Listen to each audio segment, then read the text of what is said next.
جس کا نام عبد العزیٰ تھا،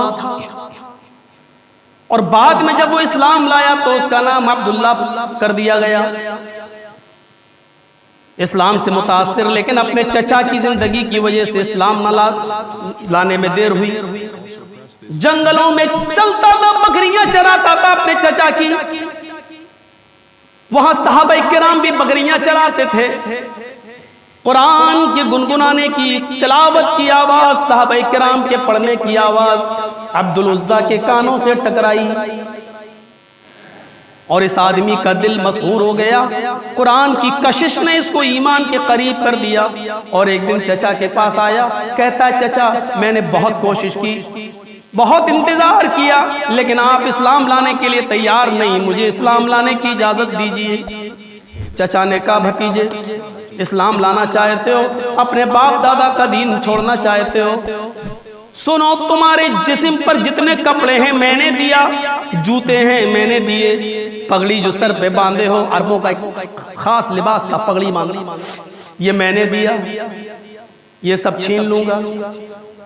اس نے کہا چچا جان ٹھیک ہے، اگر آپ مجھے خود اسلام نہیں لاتے تو مجھے تو اسلام لانے کی اجازت دیجیے، اگر آپ چاہتے ہیں کہ میں بھی اسلام نہ لاؤں تو میں آپ کی نوکری چھوڑنے کے لیے تیار ہوں۔ کہا کہ پھر یہ سارے کپڑے جو میں نے تمہیں دیے اتارو۔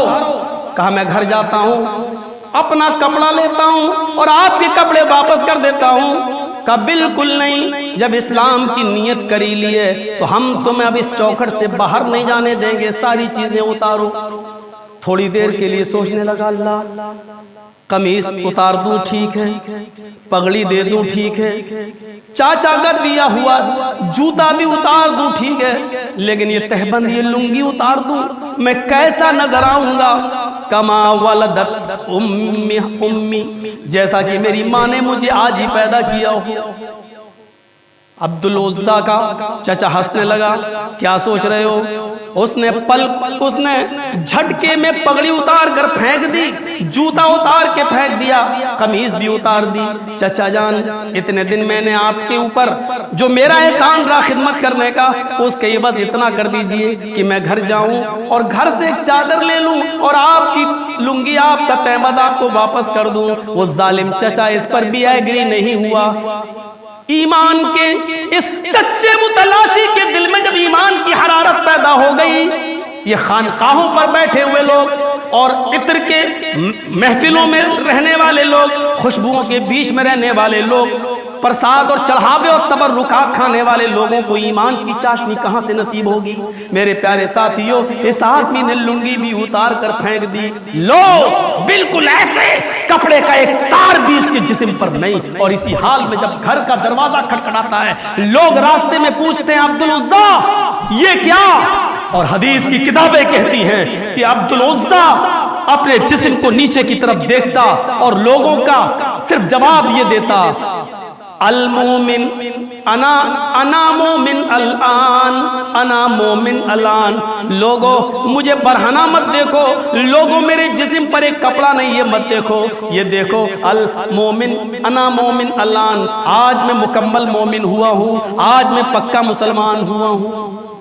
تصور کریں، ایک اپنی شادیوں پر نظریں ڈالیں، ایک اپنی پوشاکوں پہ نظریں ڈالیں، ایک اپنے خرچے پہ نظریں ڈالیں، ایک ہم اپنے یہاں کے روزہ افطار پہ نظریں ڈالیں، ایک اپنے یہاں کے ولیمے پہ نظریں ڈالیں، ایک اپنے یہاں کی بارات اور شادیوں کے موقع پر بجنے والی آتش بازیوں پہ نظریں ڈالیں، اور ایک تھوڑی دیر کے لیے عبد العزیٰ جو آج عبداللہ ذوالبجادین ہے، اس کے جسم پر کپڑے کا ایک تار نہیں، یہ اپنے آپ کو کہہ رہا ہے انا مومن الان۔ ایک طرف ہم اس ایمان والے، اس مومن پر نظریں ڈالیں اور اپنے ایمان پر نظریں ڈالیں، اور دونوں کو ہم ایک ترازو پر رکھ کر تولیں اور ذرا موازنہ کریں کہ آج پکا مومن کون نظر آ رہا ہے، ہم کتنے % مسلمان نظر آ رہے ہیں، ایمان کے لیے اور ایمان کو بچانے کے لیے ہم نے کتنی قربانیاں دی ہیں۔ ہم تو شادی کے موقع پر اپنی بیوی کی بات ٹھکرا نہیں سکتے، نہیں، کیونکہ گھر تو اسی سے چل رہا ہے۔ حدیث پر بلڈوزر چل جائے لیکن بیوی کی بات نہیں کر، ہم اتنی سی بات کی قربانی نہیں دے سکتے ہیں ایمان بچانے کے لیے، اسلام بچانے کے لیے، قرآن و حدیث کی آیتیں بچانے کے لیے۔ ہم مومن کہنا بہت آسان ہے، زبان سے کہہ بھی دیا لا الہ تو کیا ہو۔ دل و نگاہ مسلمان نہیں تو کچھ بھی نہیں. علامہ اقبال کس وقت یاد آ جاتا ہے میرے پیارے ساتھیوں. یہی عبداللہ جب اپنے گھر گیا تو ماں نے بھی اس کو بھگا دیا. نہیں، میرے زمین و جائیداد میں سے کوئی حصہ نہیں، اپنے باپ دادا کا دین چھوڑ دیا. کہا ایک چادر دے دے. ہم نے کب مانگا زمین جائیداد؟ اوہ، زمین و جائیداد کو بھی کرا. ہم نے کب مانگا ماں؟ گھر میں جگہ نہیں دیتی، مت ایک چادر دے دے. چادر پھینک دی اوپر سے ماں نے، گھر میں گھسنے نہیں دیا. اس حال میں مدینہ، مکے سے مدینہ پیدل، آدھی چادر پھاڑی اپنے جسم سے باندھ لی، آدھی چادر جہاں نیند لگتی وہیں بچھا لیتا اور سو جاتا. کچھ دنوں میں مدینہ پہنچا. محمد رسول اللہ صلی اللہ علیہ وسلم نے استقبال کیا، پوری داستان سنائی. کہا اللہ کے رسول سب کچھ لٹا کے ایمان کو بچا کے چلا آیا. نبی اکرم نے تاریخی جملہ کہا، اے عبداللہ ایمان بچا لیا، سب کچھ لٹا دیا تو یہ سودا تم نے بہت سستا خرید لیا. یعنی جنت تم نے بہت سستے میں خرید لی، آپ نے کوئی مہنگا سودا. جاؤ یہیں پڑھو، یہیں رہو. مسجد نبوی کا ایک کونا دے دیا گیا. عبداللہ ذوالبجادین وہیں پر پڑھنے لگے. ایک بار حضرت عبداللہ ذوالبجادین کچھ پڑھ رہے تھے قرآن. حضرت عمر نے کہا زور سے پڑھتے ہو، نماز پڑھنے والوں کو ڈسٹرب ہوتی ہے. خیمہ عائشہ سے آواز آتی ہے اللہ کے رسول کی، اے عمر عبداللہ سے کچھ نہ کہو، یہ جو بھی کرتا ہے، جو بھی کرتا ہے محمد رسول اللہ کو سب اچھا لگتا ہے. میدان جہاد کے لیے لشکر جانے لگا. عبداللہ نے بھی خواہش ظاہر کی.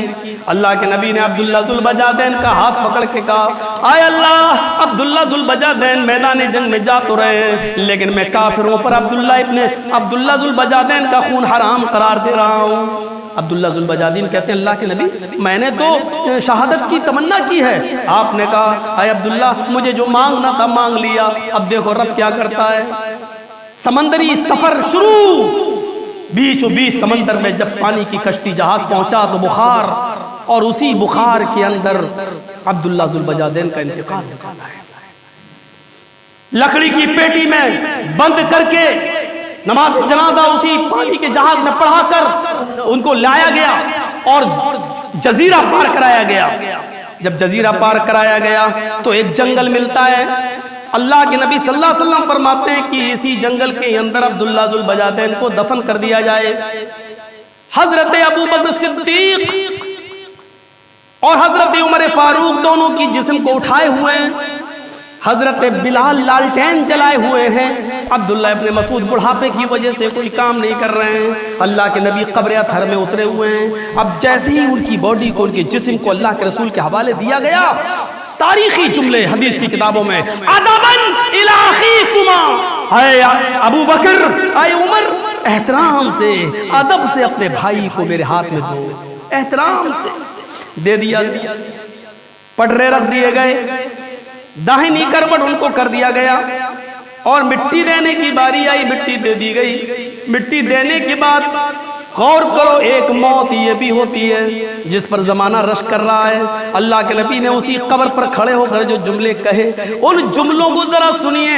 اللہ کے نبی فرماتے ہیں اے اللہ عبداللہ ذوالبجادین جب میری مسجد میں آیا تو میں اس سے خوش تھا. جتنے دن میرے ساتھ اس مسجد میں نبی میں گزارے میں خوش تھا.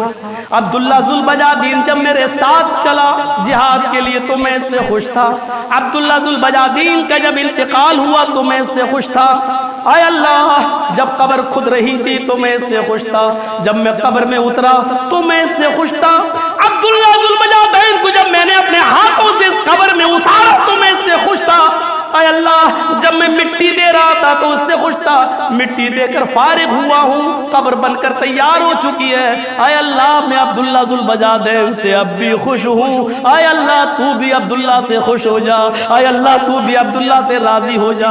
اتنا جملہ سننا تھا کہ عبداللہ ابن مسعود اسی قبر کے اوپر گر گئے اور چیخ کر کہنے لگے اے عبداللہ ذوالبجادین کاش یہ تمہاری جگہ پر میری لاش ہوتی، کاش یہ تمہاری جگہ پر میری قبر ہوتی، کاش یہ تمہاری جگہ پر میری قبر ہوتی. اور یہ الفاظ جناب محمد رسول اللہ نے میرے لیے کہے ہوتے.